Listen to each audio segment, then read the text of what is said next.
kita sebagai manusia. Tiap hari kita ketemu buku baru, ketemu program baru, ketemu film baru, tapi tidak pernah ada makna baru. Kita selalu pakai makna yang lama. Kita tidak pernah improve. Kita selalu muter di situ, bulet di situ terus. Hari ini orang itu ternyata lebih menginginkan citra bahwa kita menyayangi daripada kasih sayang itu sendiri. Kita lebih suka pencitraan. Jadi kita lebih suka melihat image of passion daripada passionnya sendiri.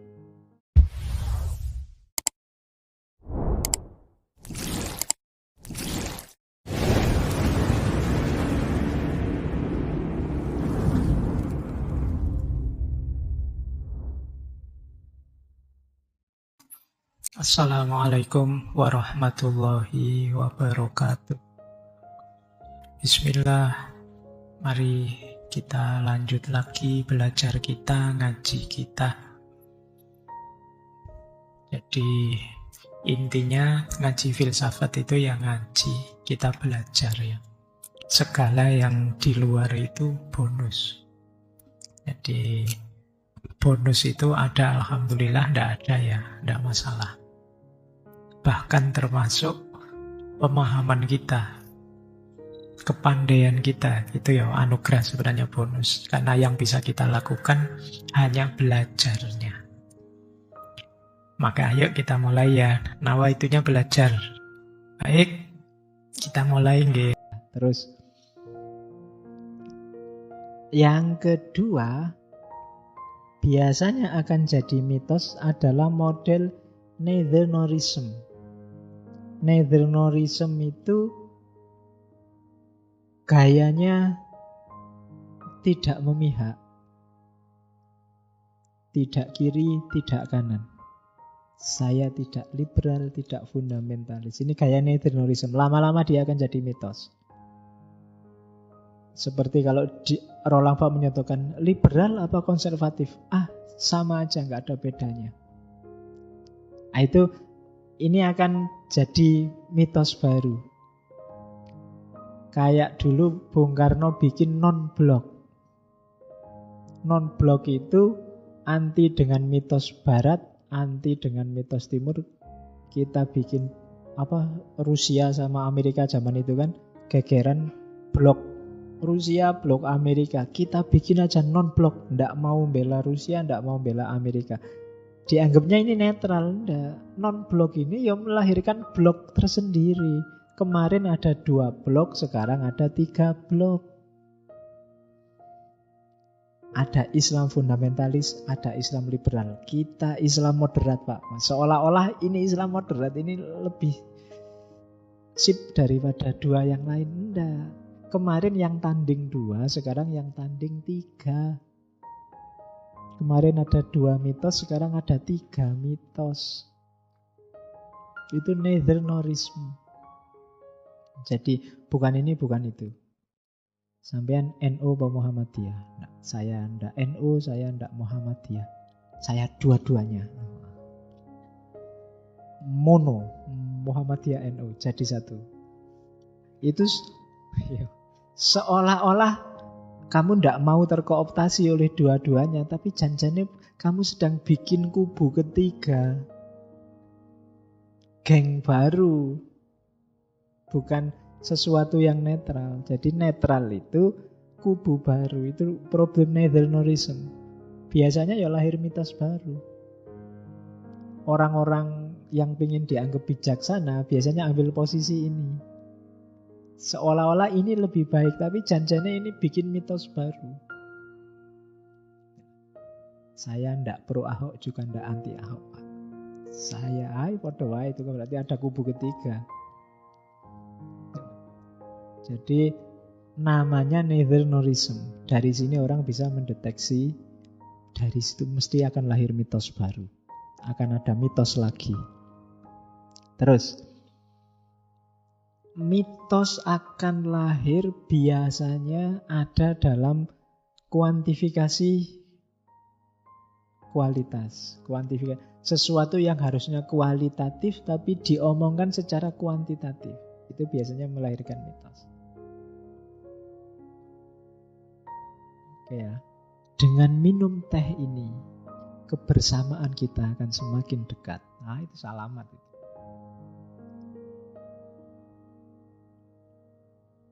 Nah, kan banyak iklan teh yang kebersamaan, iklan rokok kejantanan. Ini kan kuantitatif dipakai untuk menjelaskan kualitas. Itu biasanya ciri-ciri dari situ akan lahir mitos. Keberhasilan dihitung dari jumlah uang, kesuksesan dihitung dari berapa banyak gajinya. Itu alamat akan jadi mitos. Jadi perhatikan di sekeliling kita kalau ada kuantifikasi kualitas, itu biasanya ya akan jadi mitos. Kenapa? Karena kualitas itu susah dijelaskan secara kuantitatif. Tapi kok dijelaskan berarti tanda-tanda akan jadi mitos. Kalau pertumbuhan ekonomi sekian berarti Indonesia sudah makmur. Itu seolah-olah ya kayak gitu padahal apa iya. Tapi ini nanti akan jadi mitos. Jadi deteksi yang selanjutnya. Terus yang paling mudah mitos itu identifikasi. Jadi reduksi identifikasi. Jadi reduksi identitas. Identitas itu banyak tapi direduksi hanya itu saja yang benar. Orang pintar, dia minum. Nah, itu reduksi. Oh, masa cirinya orang pintar kok cuma minum obat masuk angin? Ya, terus disaingi orang bejo, adalah yang minum ya bodoh. Tolak angin kok jadi tolak ukur orang. Itu identitas. Jadi mereduksi identitas hanya dari situ. Lelaki sejati, ya, buktikan merahmu. Tak tunjukkan merahmu bener, sumpek kamu. Jadi gaya-gaya yang mau jadi mitos semacam itu. Santri yang baik itu yang ke masjid bawa jajan. Nah, itu reduksi identitas. Cirinya banyak, tapi kamu anggap ya satu itu yang pas. Nah, itu pasti dari situ lahir mitos. Ciri lagi mitos adalah privatisasi sejarah. Privatisasi sejarah itu tidak peduli sama sejarah. Tidak melihat bahwa banyak dulu orang yang ngerokok itu terus sakit, terus itu tidak dianggap sudah. Yang kayak gitu itu bukan tradisi kita loh. Indonesia itu tidak pernah produk-produk gituan, tidak penting. Yang penting sejarah dibuang. Itu alamat mau jadi mitos. Historisitas disisihkan. Itu alamat mau jadi mitos. Loh, dulu kita itu rukun loh. Itu kan dulu, sekarang beda. Kita harus, itu alamat mau jadi mitos. Tidak mau peduli dengan identitas lama, sejarah yang lama, kronologinya seperti apa, itu tidak mau. Sekarang ya sekarang. Nah, itu ciri-ciri sesuatu akan jadi mitos. Kemudian ada lagi cirinya mitos itu statement of fact. Statement of fact itu maksudnya penjelasan fakta, biasanya common sense. Pendapat umum, biasanya begitu, itu common sense. Tak perlu dibuktikan lagi, sudah teruji. Itu truism, self-evident. Itulah kenyataannya. Nah, itu statement of fact. Ini juga nanti biasanya melahirkan mitos. That just the way it is. Itu statement of fact. Lihat sendiri tuh hasilnya. Nah, itu biasanya ciri-ciri mitos sudah. Tidak cuma ngecap, ini loh hasilnya, padahal itu juga jenis kecap. Itu ya statement of fact. Tukang jamu itu kan dia Kita tidak ngecap, kita tidak ngomong. Ada dia sini ngomong banyak itu. Itu statement of fact. Lihat sendiri hasilnya. Setelah 3 minggu, biasanya model iklan-iklan yang ada testimoninya. Setelah saya dari klinik Tongfang, itu statement of fact jelas. Jadi setelah dari sini dapat ini, setelah dari itu ada testimoninya, itu alamat itu sedang terjadi proses mitologisasi. Ada lagi mitos itu kalau ada gejala inoculation. Inoculation itu tidak mau disalahkan atau mau disalahkan bagian-bagian kecilnya. Misalnya kalau ada polisi yang jelek terus dibilang enggak, itu cuma oknum. Ada mahasiswa yang jelek, itu cuma oknum.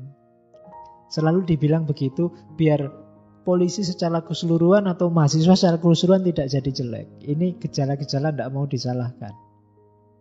Pingin dirinya sendiri benar terus. Kalau ada Islam yang jelek, ngebom dan itu bukan Islam. Ini bukan Islam. Nah itu orang jadinya nggak introspeksi. Ini gejala berarti di situ ada yang dipertahankan. Maka itu tanda-tanda ada mitos. Ada mitologisasi. Jadi sebenarnya kalau ada kritik, loh polisi kok kayak gitu.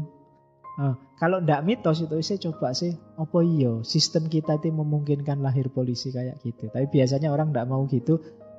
Ini oknum, polisi ndak gitu kok, tanpa mau introspeksi. Ini gejala-gejala di situ ada mitos. Ndak mau dikritik substansinya. Kalau ada gejala yang jelek dianggap itu oknum atau palsu. Nah, ini namanya inoculation. Kalau ada yang kayak gini berarti itu mitos. Oke. Berhadapan dengan mitos di teorinya Roland Barthes ada 3 posisi.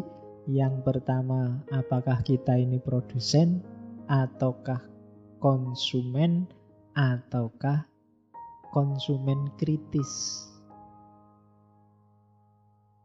Produsen termasuk yang borjuis, kelompok menengah ke atas tadi, atau orang yang punya kapasitas, itu biasanya fokusnya pada penanda yang kosong, yang bisa dia kasih makna sesuka keinginannya. Itu berarti level kita produsen. Jadi dia bisa membangun mitos, bikin mitos sesuai kepentingan.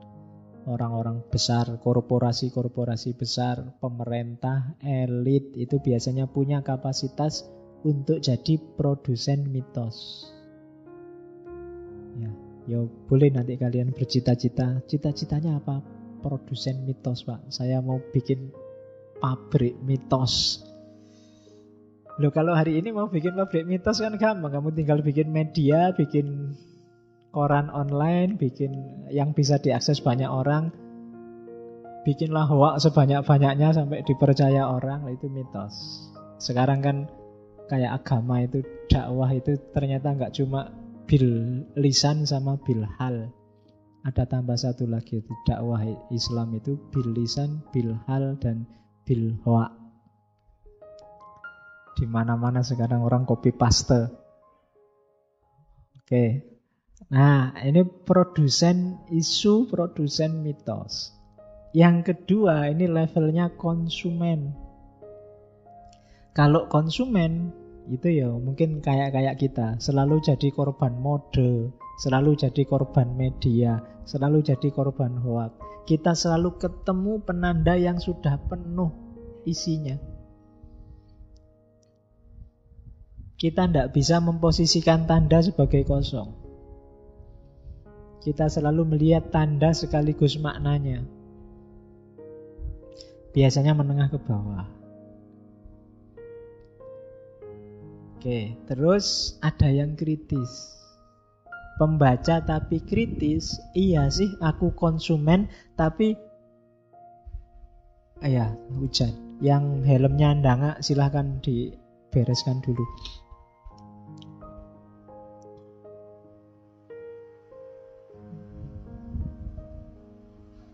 Oke. Saya lanjutkan ya. Jadi pembaca kritis itu adalah yang bisa memisahkan mana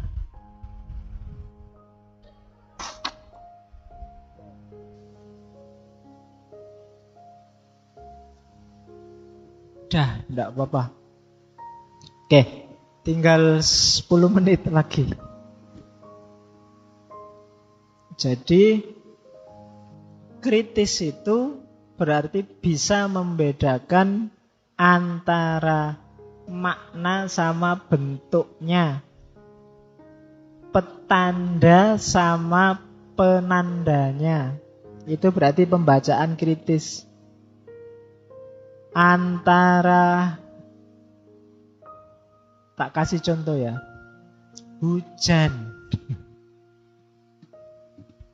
Hujan ini tanda yang kosong. Silahkan kamu isi, kamu maknai sesuai keinginanmu. Kalau kamu produsen, itu kamu dengan, wah, hujan ini rahmat, Wak. Itu kamu yang isi. Tapi kalau kamu ngisinya, kenapa kok kamu artikan hujan ini rahmat? Kata ustadz saya begitu. Berarti kamu konsumen, nggak jadi prosuden. Kamu cuma ikut. Jadi kamu membaca hujan sebagai tanda yang sudah diisi orang lain, dan kamu cuma membunyikan ulang.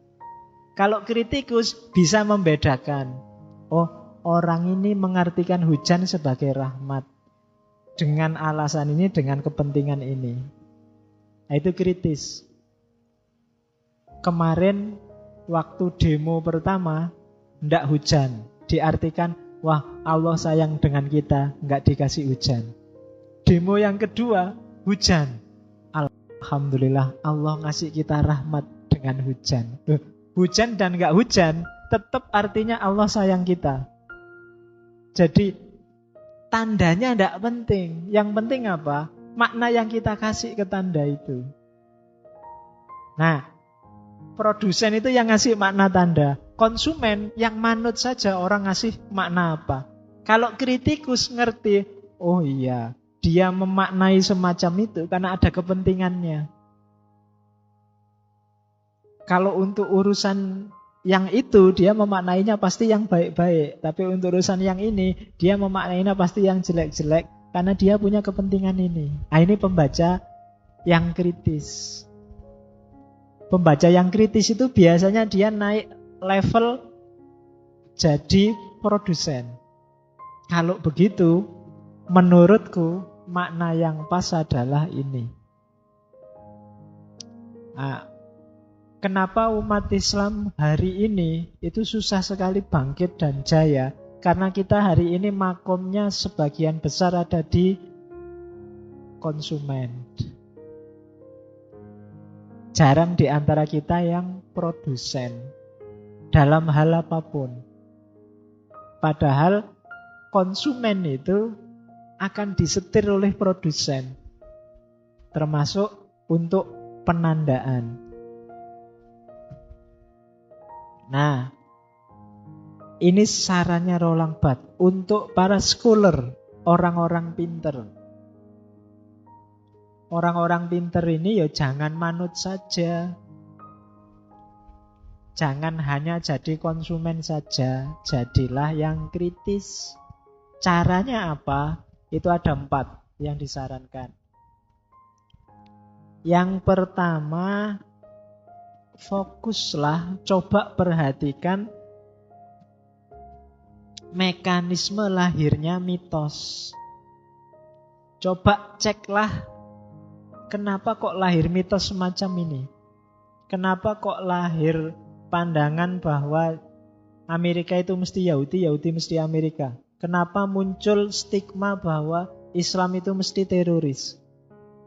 Coba diperhatikan prosesnya. Karena orang-orang pintar pasti bisalah melacak itu dengan metodologinya.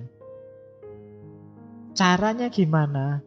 Yang pertama, hubungkan antara mitos dengan setting sejarahnya. Kapan itu lahir, dalam situasi apa, siapa yang melahirkan, untuk kepentingan apa. Itu tugasnya orang pinter yang kedua. Tugasnya orang pinter yang ketiga, tunjukkan hubungan antara mitos dengan dunia sosial, politik, budaya yang ada di baliknya. Dan yang terakhir, buktikan bahwa mitos itu ternyata memang menyembunyikan satu ideologi tertentu. Jadi ini tugasnya orang pinter. Ini mungkin kayak yang dilakukan oleh Nietzsche kemarin waktu ngomong Ubermensch, yang diomongkan oleh siapa? Iqbal dengan insan kamilnya, Ali Syariati dengan rausan fikirnya, adalah orang-orang pintar jenis ini yang mampu membongkar mitologisasi dalam masyarakat. Dia tidak hanya konsumen. Hari ini banyak ilmuwan, orang pintar yang konsumen mitos. Dia jadi pendukung status quo-nya mitos, pendukung ideologisasi dalam mitos. Oke, sekarang kita masuk ke teori yang dikenal dari Roland Barthes. 5 menit lagi. The death of author. Matinya pengarang. Kenapa sih kok harus dipisah-pisah mitos, penanda dan petanda? Karena ini loh.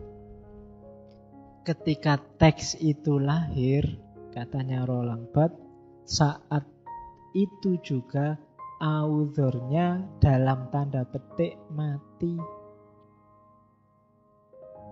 Pembacaan itu sifatnya independen.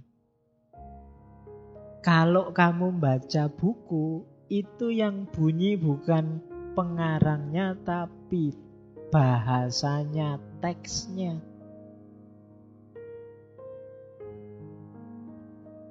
Roland Barthes pakai analogi, teks itu, author itu kayak orang tua bagi teks. Orang tua itu kan melahirkan anaknya. Begitu anaknya lahir, anak ini sudah beda sama orang tuanya. Dia punya dunianya sendiri. Begitu kamu nulis buku, bukumu lahir, dibaca orang, kamu tidak bisa lagi nyetir biar orang itu memahami bukumu seperti yang kamu pahami. Itu yang disebut the death of the author. Pengarang sudah mati.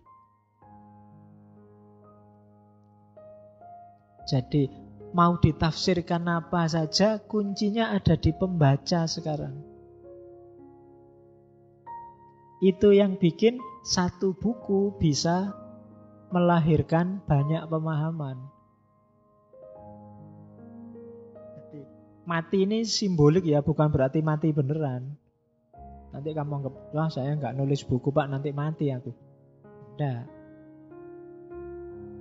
Itu yang bikin Al-Quran itu ayatnya satu, tafsirnya bisa ribuan. Dan masing-masing mufasir berusaha ini sesuai maunya Allah. Tapi maunya Allah yang sebenarnya kita tidak tahu. Itu sesuai maunya pembaca yang jelas, sesuai maunya penafsirnya. Jadi the death of author itu ketika kita membaca teks, itu kita tidak sedang membaca author yang sedang ngomong, tapi membaca teks dan kita yang mengomongkan teks itu, membunyikan teks itu sesuai versi kita. Makanya katanya Roland Barthes, makna itu sifatnya multiple, multiplicity of meaning. Teksnya satu tapi maknanya banyak. In the multiplicity of writing, juga of meaning, everything is to be disentangled, nothing deciphered. Jadi segala sesuatu kalau hubungannya sama teks itu bukan diartikan, tapi diuraikan. Kalau diartikan itu kan kayak diterjemahkan, enggak. Baca teks itu selalu menafsirkan. Tidak sekedar memahami. Hasilnya selalu versi pembaca. Yang membunyikan selalu yang baca. Itulah namanya teori the death of author.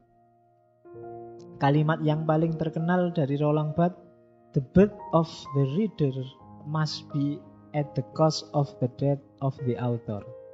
Kalau ingin pembacanya lahir, maka autornya harus mati. Kalau enggak, ya enggak mungkin ada pembaca. Namanya orang baca selalu versi dia yang baca. Oke. Jadi sebagus apapun tulisanmu, ya yang baca suka-suka dia memahami sesuai kapasitasnya masing-masing. Yang filosof ya memahami gaya filosof, yang sufi memahami gaya sufi, yang teolog memahami gaya teolog. Itu Roland Barthes, Death of Author. Kalau tidak percaya, saya ngomong ini ngaji sejak jam 8 tadi itu kan teks. Caramu menangkap masing-masing itu pasti tidak sama dengan pemahamanku sekarang. Kamu punya konotasi-konotasi sendiri. Jadi meskipun saya masih ngomong di sini, hakikatnya sebagai author teks ngaji malam ini, saya sudah mati. Kalian membunyikan sendiri-sendiri pemahamanmu terhadap teks ini. Jadi itulah the death of the author. Oke, terakhir, mumpung hujan, kode-kode teks. Nah, ketika kita jadi pembaca, temukanlah dalam teks itu. Saya bilang tadi, teks itu tidak sekedar teks, dia tanda. Ada yang diwakili di balik tanda itu. Ada kode-kodenya. Cara kita untuk mengungkap makna di balik tanda, paling tidak ungkaplah kode-kodenya. Ada 5 yang nanti mau bikin skripsi apa tesis teks sastra, boleh pakai kode-kode teksnya Roland Barthes ini. Memahami narasi cerita, memahami narasi kisah, novel, dan lain-lain. Jadi ada kode hermeneutik, ada kode narasi, ada kode semantik, ada kode simbolik, ada kode kultural. Kode hermeneutik ini kalau dianalogikan Al-Quran, ini kamu berhadapan dengan teks yang mutasabihat. Makna pastinya masih teka-teki. Pembaca biasanya mengira-ngira, kira-kira apa maksudnya. Itu berarti teksnya punya kode hermeneutik. Tidak pasti benar salahnya seperti apa, pembaca punya jatah improvisasi yang agak luas. Itu biasanya kode hermeneutik. Oke. Yang kedua ada kode narasi. Kode narasi itu biasanya dalam teks ada urutan-urutan tindakan, ada urutan-urutan cerita, urutan-urutan kisah. Kode narasi ini bisa eksplisit, bisa implisit, tapi gara-gara ada kode narasi ini teks jadi menarik. Apa yang diomongkan duluan, apa yang diomongkan kemudian, selanjutnya bagaimana, itu kan bikin teks jadi menarik. Pembaca biasanya menebak-nebak sekuennya. Setelah ini apa ya? Setelah ngomong ini, setelah itu ada apa? Itu namanya berarti dalam teks itu ada kode-kode narasi. Terus ada kode semantik. Ya, kalau ini yang banyak kita omongkan. Kode semantik itu yang sifatnya tadi konotasi. Konotasi kayak di De Saussure itu paradigmatik, itu kode-kode semantik. Meja, hubungannya sama kursi, atau hubungannya sama belajar, atau hubungannya sama mebel. Itu kan kode-kode semantik. Terus ada kode-kode simbolik. Kode-kode simbolik ini mirip kayak semantik tapi lebih luas. Biasanya kode simbolik ini penguasanya produsennya. Kode ini dihubungkan dengan apa? Misalnya meja dihubungkan sama kursi, dihubungkan sama pemilu. Ini kan kode-kode simbolik. Dihubungkan sama jabatan. Kalau itu politik. Atau ditarik ke ranah sufi. Kursi itu melambangkan mursyid. Ini kode-kode simbolik. Jadi untuk kode simbolik harus diperhatikan benar konteksnya.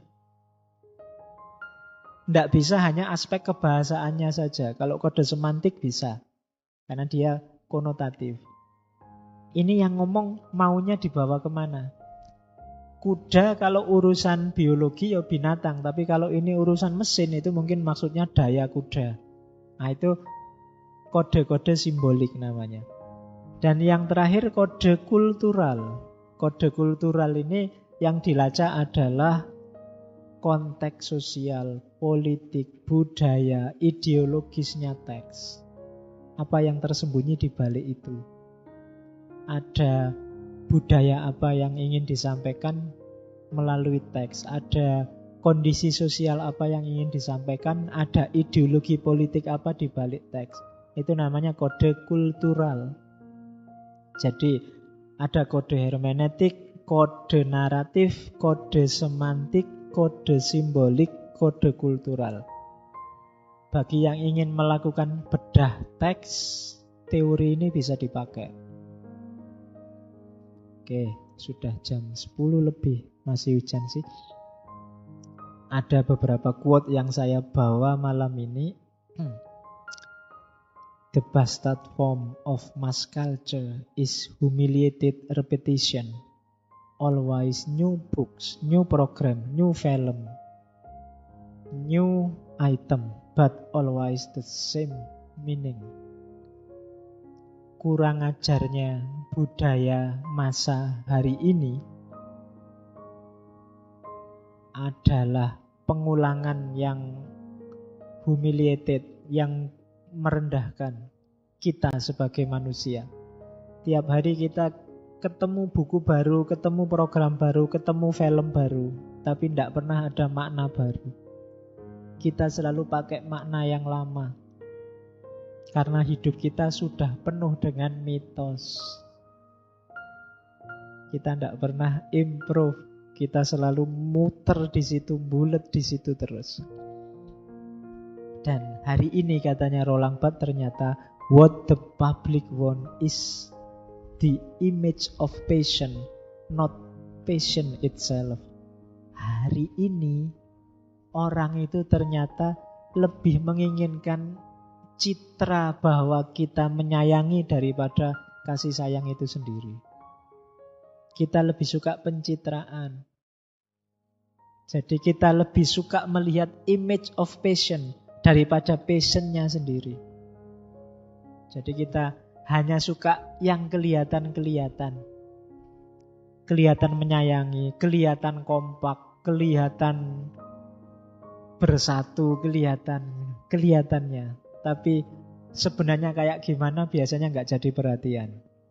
Nah itu ciri manusia hari ini, katanya Roland Barthes. Jadi what the public want is the image of passion, not passion itself.